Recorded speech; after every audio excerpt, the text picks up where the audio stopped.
right, welcome into another episode of the Goodman and Hummel podcast. I'm Jeff Goodman. He is Robbie Hummel, and yeah, I look like shit, Rob, because you've been living fast.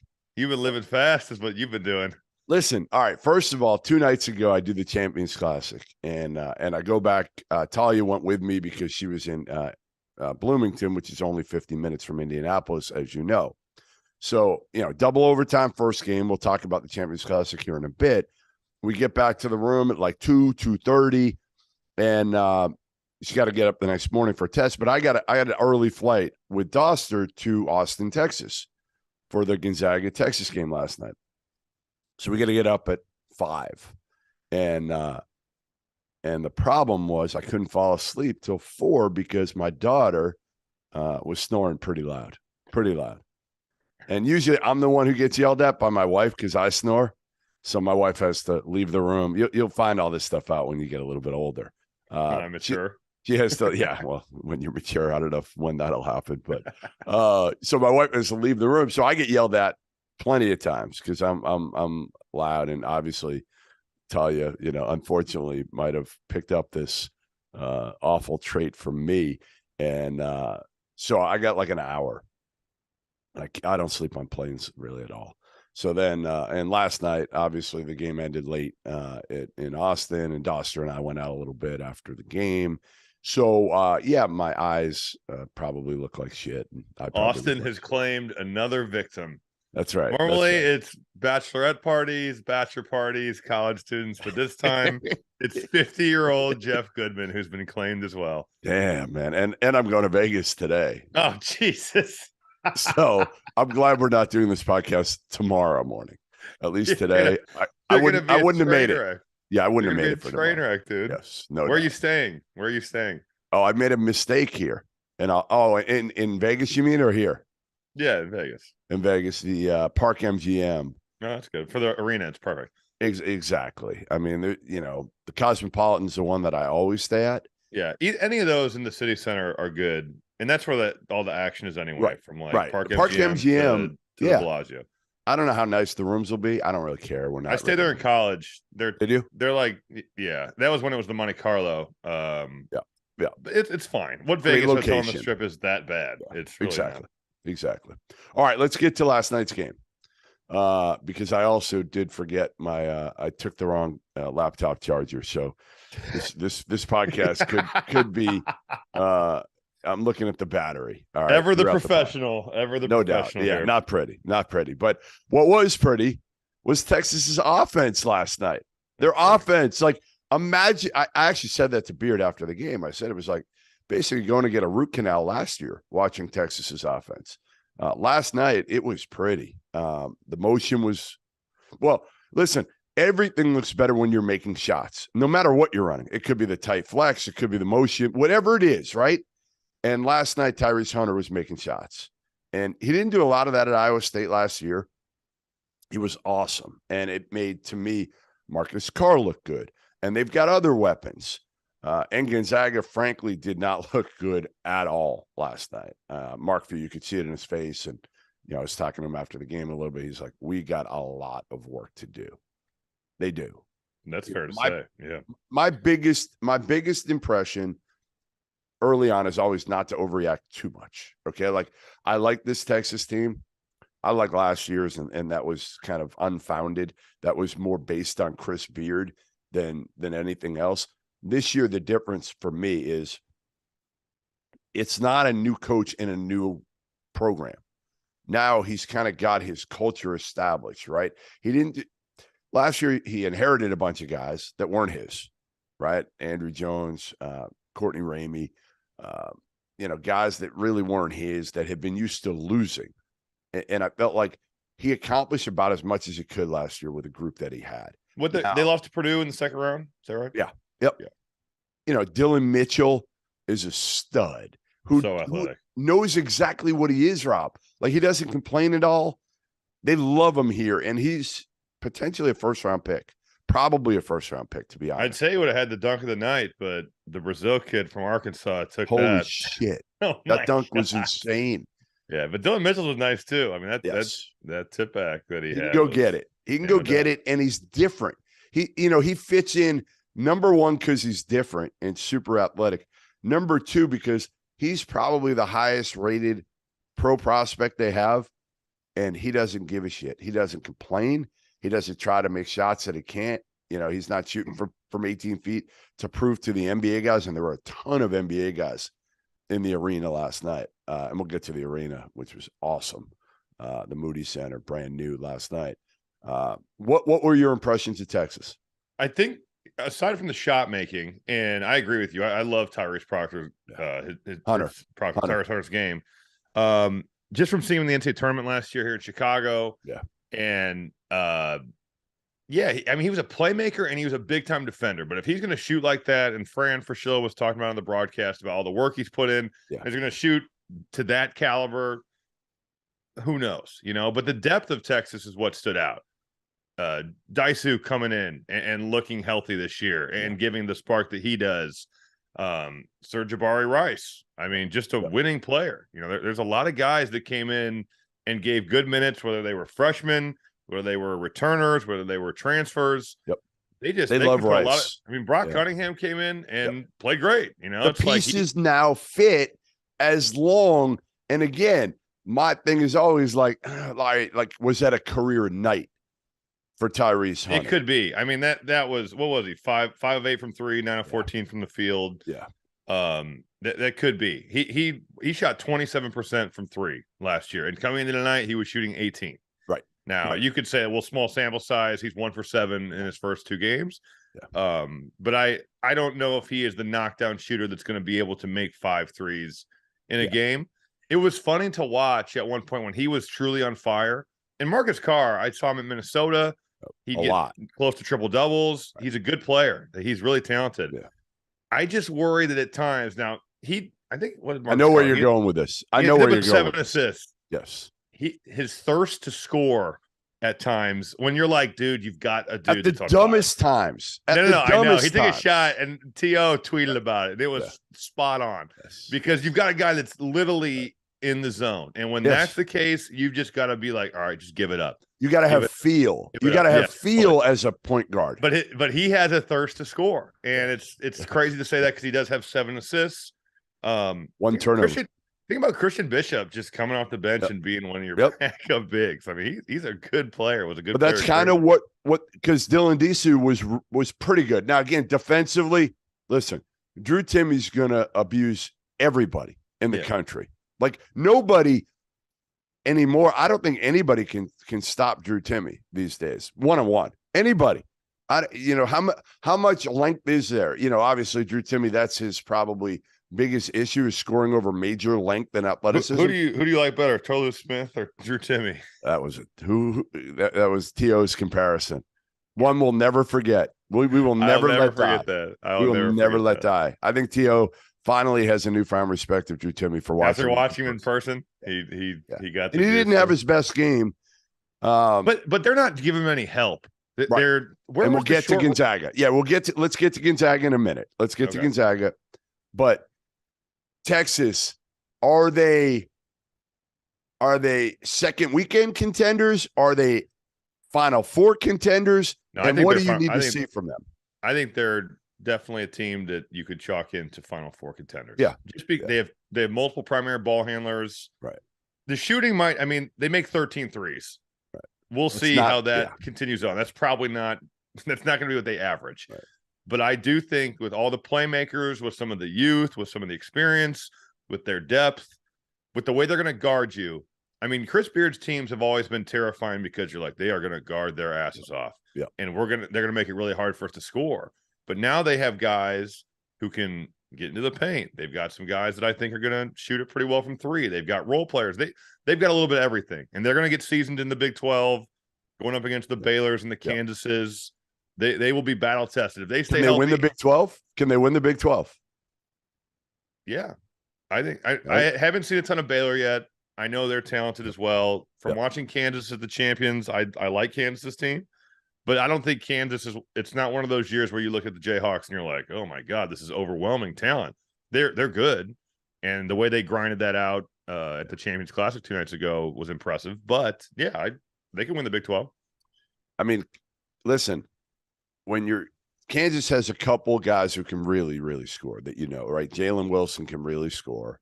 And I think Grady Dick will be a guy who can score. He's not there yet, but you saw it in the spurt. Texas has, again, I think the biggest thing is all right, Marcus Carr's got a year with Beard. Timmy Allen's got a year with Beard. And Timmy Allen didn't even play well last night. He was the one. Timmy Allen did nothing. And they scored, 93 points? Yeah. I mean, that's a pretty good night. If Timmy Allen can give you 2 and you're going to score at that level. What I will say is defensively, I'm not sure any of those Big 12 teams are as bad as Gonzaga was last night defensively. That's true. That's my worry with Gonzaga. And we can get to the Zags right now. That's my biggest concern. Not can they score. They're going to be able to score. Nolan Hickman's not Andrew Nembhard. We know that. Chet, what he did defensively. At the rim. I think those two guys being gone was so apparent last night. Yeah. Nembhard handling pressure, playing pick and roll, setting his. I felt like Drew Timme, outside of back to the basket stuff, and every time he got a foot in the paint, it was 3 Texas defenders were swarming him. Yeah. Where was the short roll? Last year it was pick and roll, short roll, Timme takes a dribble, floater, spray. I can't remember that happening one time, but you need a point guard who can handle the pressure and make the pass. Right. And I think Nolan Hickman is going to be a good player, but I don't think he's there yet. Now he sprained his ankle. So it's boy, the point guard play, I think we appreciate Andrew Nembhard so much more for people that didn't see them a lot last year after watching that. And then the protection of the rim with Chet Holmgren, there was none. And that they don't have anybody that can protect the rim. And then, that covered up a lot of miscues guard-wise defending the basketball. And Nembhard made it so much easier for Strother and Bolton also, right? I mean, he knew where to get them looks, right? I feel like Hickman doesn't understand that yet. He's worried probably more about himself. And he made a couple threes early. And then, like you said, he got hurt late. How about Mark Few's quote to me after the game? I said, what do you think of Texas? He's like, they don't have any weaknesses. Now, again, last night it could be shooting. It could end up being exactly. That's the hardest in a one-off, and they played at such a high level in a game in which it was the only game of the night that really got a ton of interest. We'll talk my Iowa Hawkeyes really after, because they blasted Seton Hall. Why are they your Iowa Hawkeyes? So I've now. Oh, you championed them. Yeah, okay. I did. I picked them to win the Big Ten. Yep. And everybody laughed at me. Everybody made fun of me. I didn't laugh at you. All right, Doster made fun of me for that. And I saw Doster was shooting on the court, just freaking disrespecting the Moody Center. He outshot Terrence Oglesby. What? Really? Did outshot him. What was the score? No, it wasn't that long. They were both just jacking shots. Oh, I happened to post a clip where Doster made one and T.O. didn't. That would have been shocking because I've played against Terrence since we were in high school, and he could really, really shoot. He can shoot it. He can shoot it. So the Zags, are you now worried? Part of me, when Tommy Lloyd left for Arizona, part of me was like, oh boy, this thing could fall off a little bit.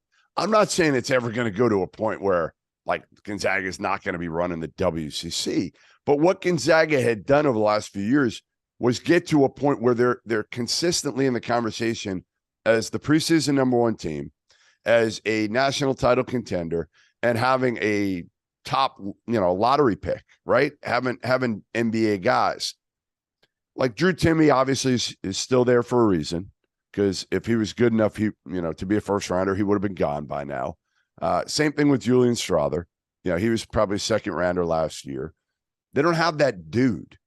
They still have a lot of talent. They still have a lot of talent, though. Yeah, overall talent. When you look at recruiting stuff, Malachi Smith is one of the best transfers of the summer.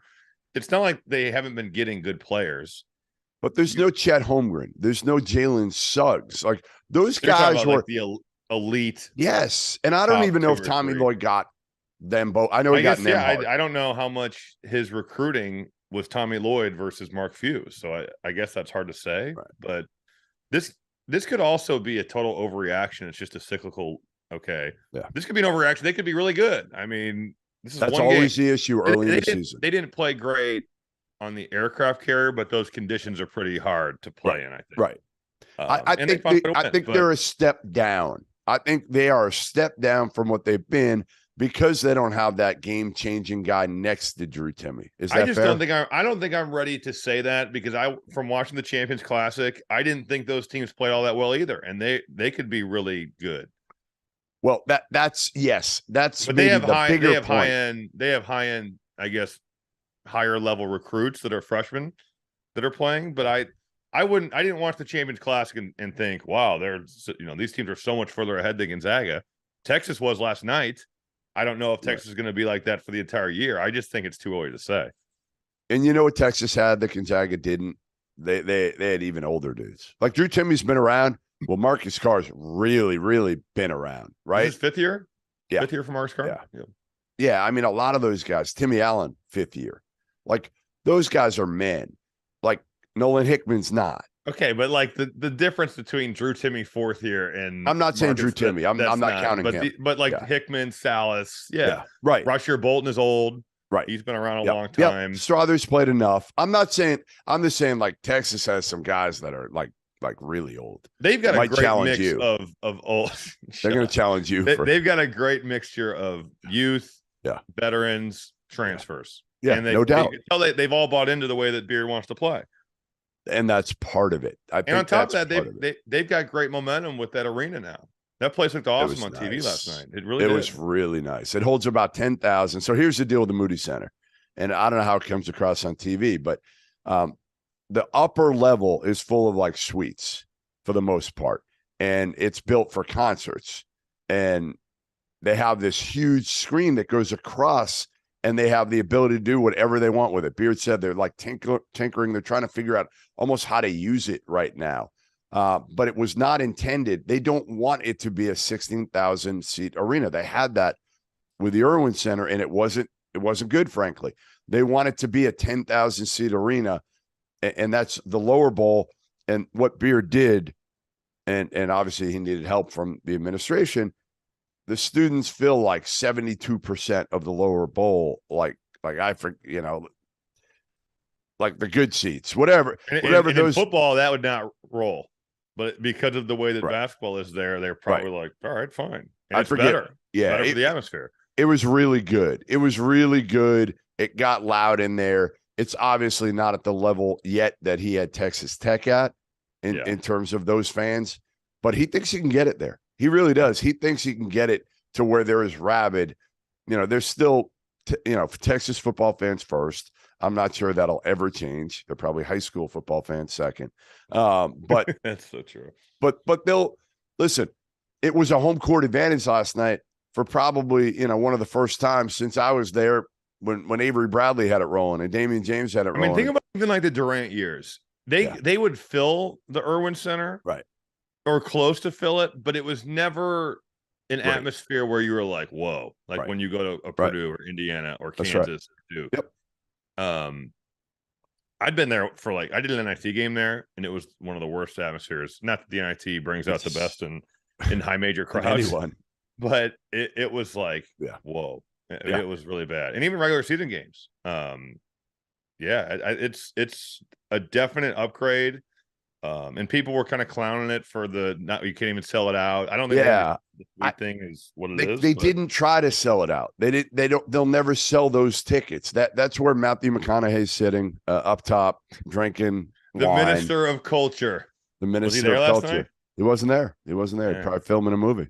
First big game at his Moody Center. He didn't even show up. He did not show up. Obviously, football takes precedence there. I'm sure he's there for those big ones. All right. As small businesses are back in business, LinkedIn Jobs makes it easier to grow your team. LinkedIn Jobs helps you find the people you want to interview faster and for free. I've used it before, and I'm telling you, I've found really good people and done it quickly and efficiently. Create a free job post in minutes on LinkedIn Jobs to reach your network and beyond to the world's largest professional network of over 810 million people. Then add your job and the purple hiring frame to your LinkedIn profile to spread the word that you're hiring so your network can help you find the right people to hire. Simple tools like screening questions make it easy to focus on candidates with just the right skills and experience so you can quickly prioritize who you'd like to interview and hire. It's why small businesses rate LinkedIn Jobs #1 in delivering quality hires versus leading competitors. LinkedIn Jobs helps you find the candidates you want to talk to faster. Did you know every week, nearly 40 million job seekers visit LinkedIn? Post your job for free at linkedin.com/good. That's linkedin.com/good to post your job for free. Terms and conditions apply. All right. So I kind of agree with you when we're talking about Gonzaga and even Texas and saying like, all right, Texas may not be quite as good as we saw them last night. Gonzaga is probably not as bad as they were last night. Yes. But the Champions Classic did show us something overall. To me, it showed us that there's no dominant team among those 6 teams. Like I haven't seen Houston yet. I don't know. I'm seeing them this weekend. I'll see them in Oregon. I can't wait to see them. Like I'm excited too. Yeah, they may be the best team in the country because, frankly, the way Carolina's looked right now, they're not the best team in the country yet. Yep. We kind of gave them the mantle based on that run that they had in the NCAA tournament last year. Caleb Love has to understand that Armando Bacot is on that team at some point. And sometimes Caleb Love gets locked into jacking. Yeah. Oh, yeah. No doubt. It's like, what are you doing? Like, I don't understand. He's got a lot of weapons around him. I mean, those 5 guys in the starting lineup can all hoop. So, and like Pete Nance is like an afterthought right now. And you would just think he is talented. Pete Nance is really talented. Like, wouldn't you think that would be the first thing that you would be doing if you were Caleb Love? Is like, all right, let's make sure that this dude is happy. You know, I thought that he had found a really good understanding in the NCAA tournament last year of shooting and passing. Yeah, I thought he had gotten to a good mixture, and there was games I watched late in the season where I'm like, this dude, all he wants to do is score. Yeah, and it seems like he sometimes it's kind of like Marcus Carr. The thirst overwhelms you. Yes, the thirst to score overwhelms. But to impress NBA people, it would be a mixture of both.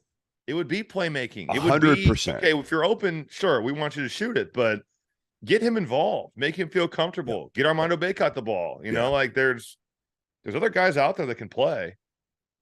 So, what was the one thing that stood out to you the most from Champions Classic? Did anything surprise you? Did anything blow you away in terms of a little too much light coming in?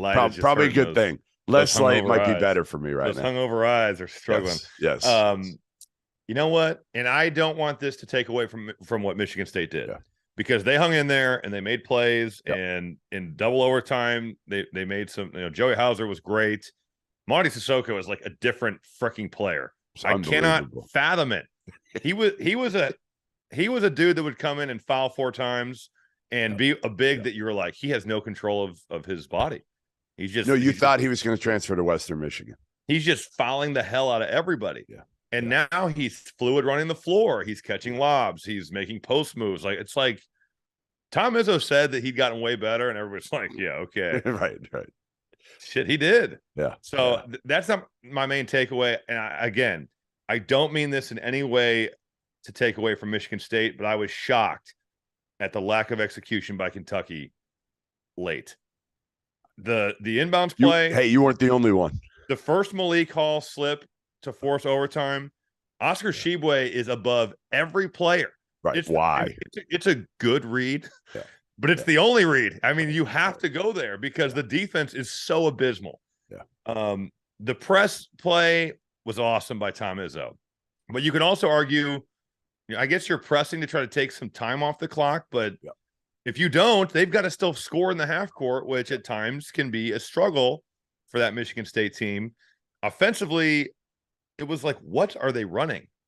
It was like watching one-on-one the entire time. I felt like they didn't run anything. Tshiebwe's 5th foul, just a blatant moving screen. I mean, there was so many things where I'm like, they're missing free throws. Yeah. I was shocked at Kentucky's lack of execution, and credit Michigan State for taking total advantage. Tyson Walker made big shots. Joey Hauser made big shots. Malik Hall got dunks. So, but that was my biggest takeaway.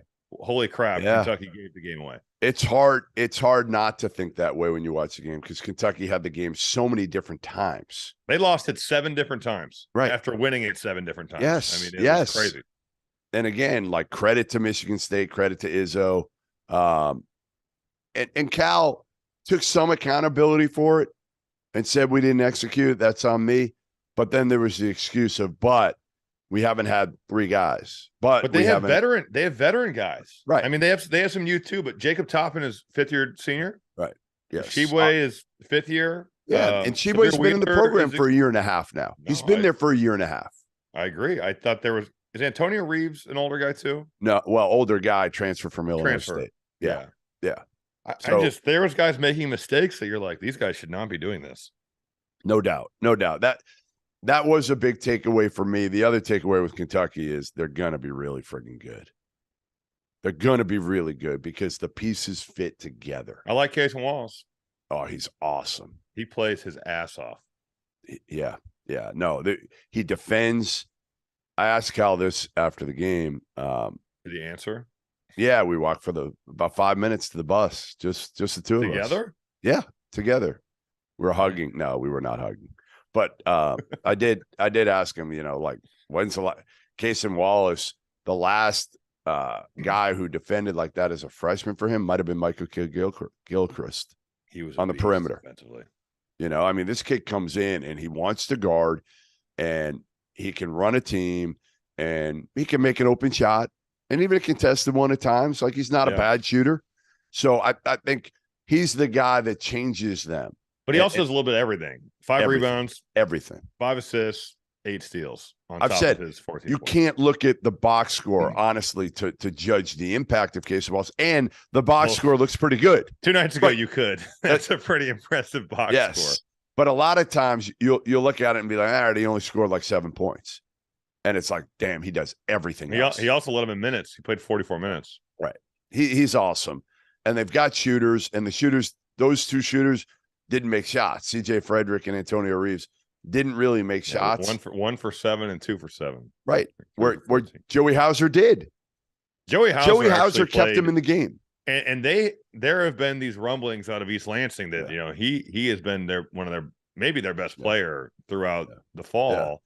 Yeah. And again, the aircraft carrier game is probably the perfect storm of the worst conditions for him because he's got to make shots. Yep. No doubt. I think he had 2 points, 5 fouls, and like 4 turnovers on the carrier. But he said it was the outdoor conditions. That's what he said, jokingly. But he said it's probably fair. I mean, for a shooter, that's tough. The shooting off the move grabbed my eye. I felt like the pin down stuff they were running for him was really, really good. And he had confidence by then. He had confidence after making amazing. A couple. How about even he makes a couple?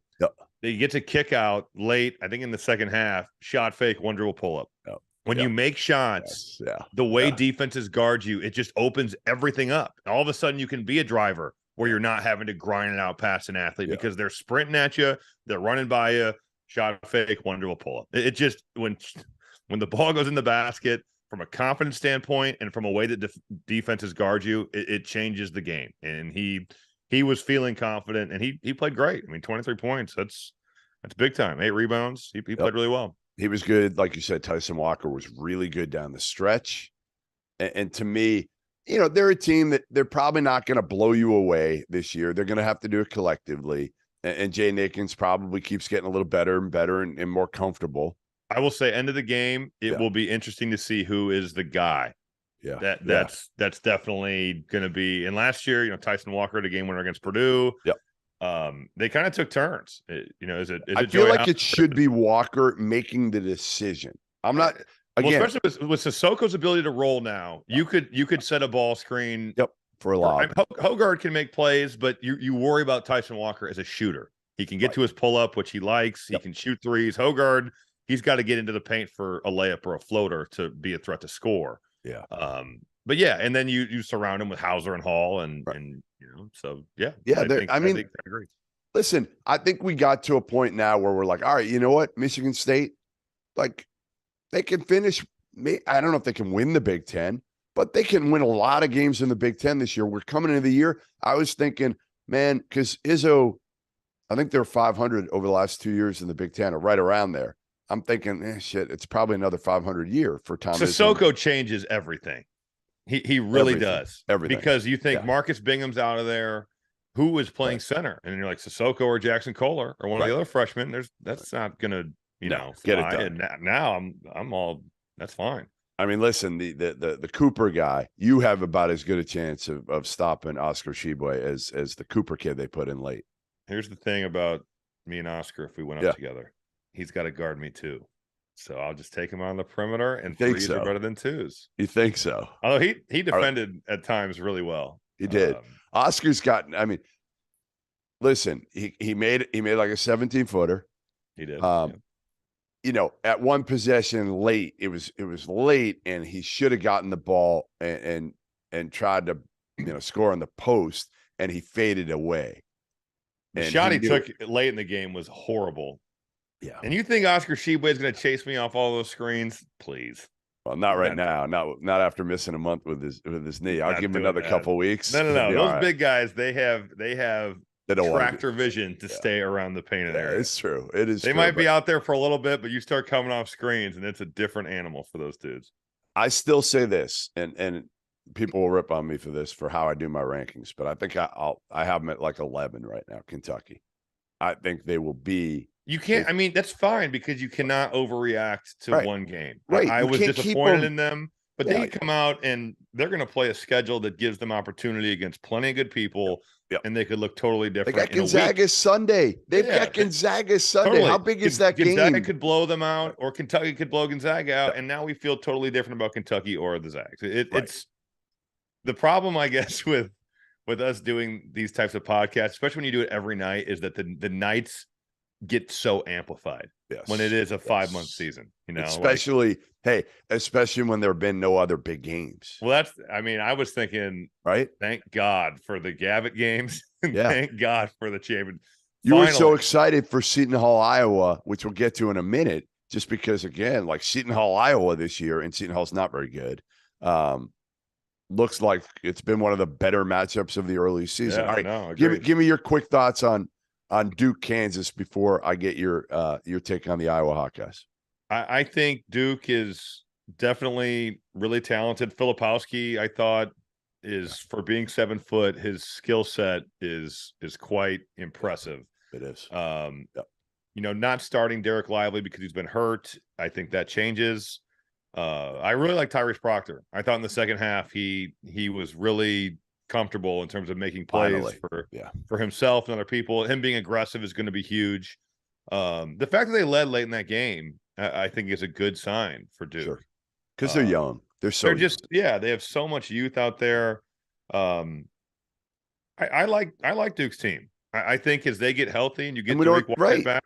Yeah, we haven't seen arguably their best offensive player. I don't know if I'm ready to call Whitehead that. I haven't seen him enough. Yep. But he could be. I just think they're freshmen, and then combined with Roach, who's a veteran guy back. Mark Mitchell did some really good things. Yeah, I think it was so weird seeing John coach, but cool. I mean, it was cool. But I was really impressed by Kansas in terms of just their poise. Grady Dick's finishing last 4 minutes. Yeah.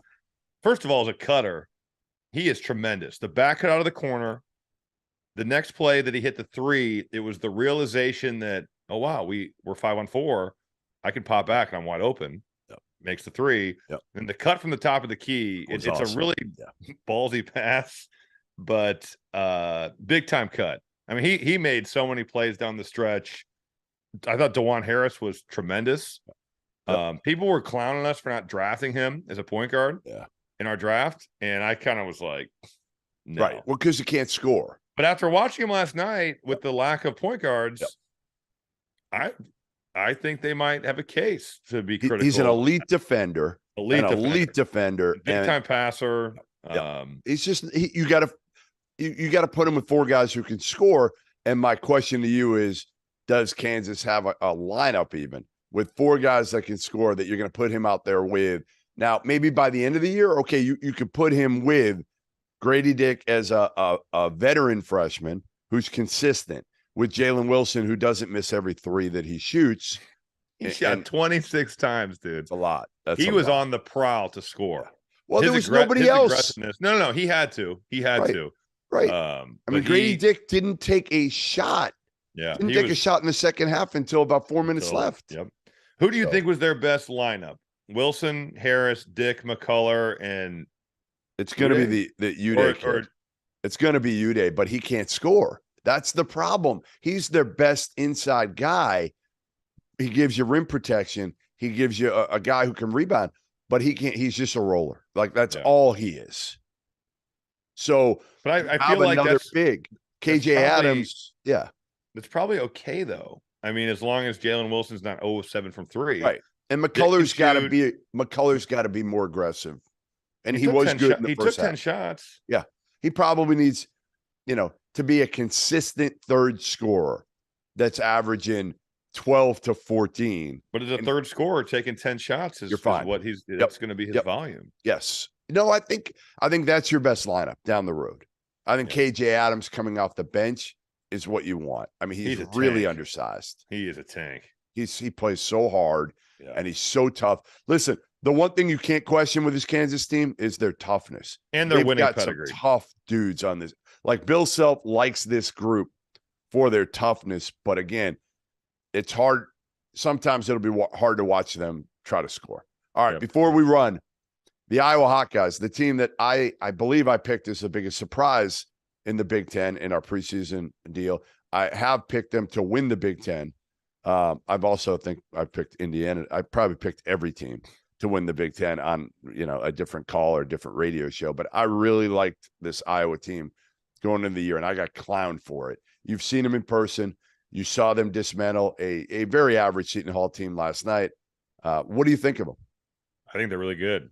I think they just have so many, a lot like when we were talking about Texas, maybe not to that degree, but you look at the roster and you're like, he's good. He's a good player. He's a good player. And Fran McCaffrey has not gotten credit for his player development at all. I mean, and you could go back a long time ago from the time he got to Iowa, but the last 3 years, you've had 3 first-team All-Americans. Luka Garza twice, Keegan Murray, signed Chris Murray up for that deal as well. I mean, I don't know if he'll be a first-team All-American, but he's took a jump. Yeah. Oh, I mean, he looked awesome last night. I think Tony Perkins has been fabulous as well, and he's got some shit to him. He's the key, Rob. He's the key to that whole team. Totally. I think this is going to be one of Iowa's better defensive teams under Fran. Because what's that saying, Rob? Rob, what's that saying? They were better last year. They weren't like abysmal. Right. They've gotten better the last couple of years. But I mean, I like Perkins. I thought Ulis gave really good minutes. They just have so many different ways they can play. Sanford didn't play well last night. But yeah, Patrick McCaffrey is a good player. Connor McCaffrey, I think I saw a stat since January 1st of last year, or I guess of this year, he is shooting 40% from three. I mean, so just as a guy that can spread the floor, knows what's going on, can play 4 or 5 positions, probably 4 positions.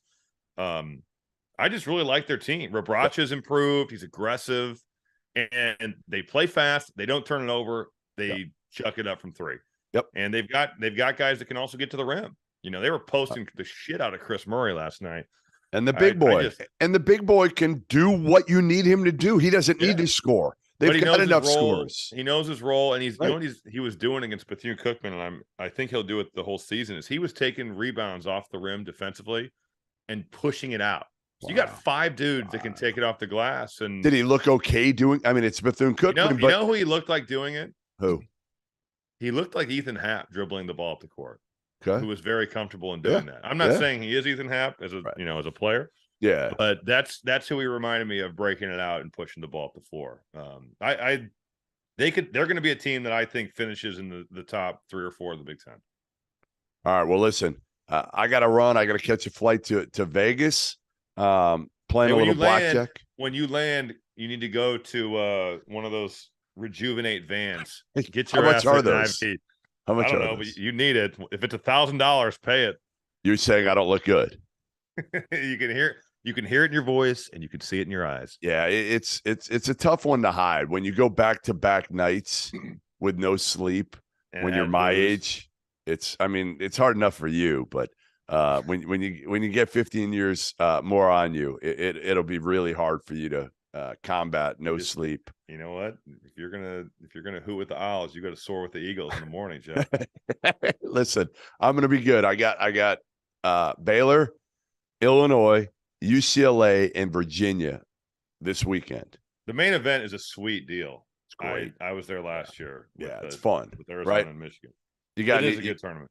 You got any hookups there for the steak place in Park MGM? Supposedly it's really good, but it's sold out. Like I've not been. I know they've got an Italy there that's great.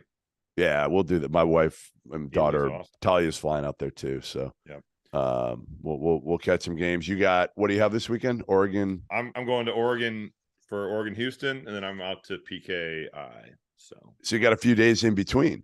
Yeah, I'm Logan's going to meet me up there. We're going to go to the Nike store, and then just prep. Have you been to the Nike store? Yeah, I was a Nike athlete. I didn't know you got invited to the Nike store. You know what? I didn't know you were at that level. It's not hard. I mean, you could get invites from a lot of people if you know the right people. I'll tell the story next week on the pod.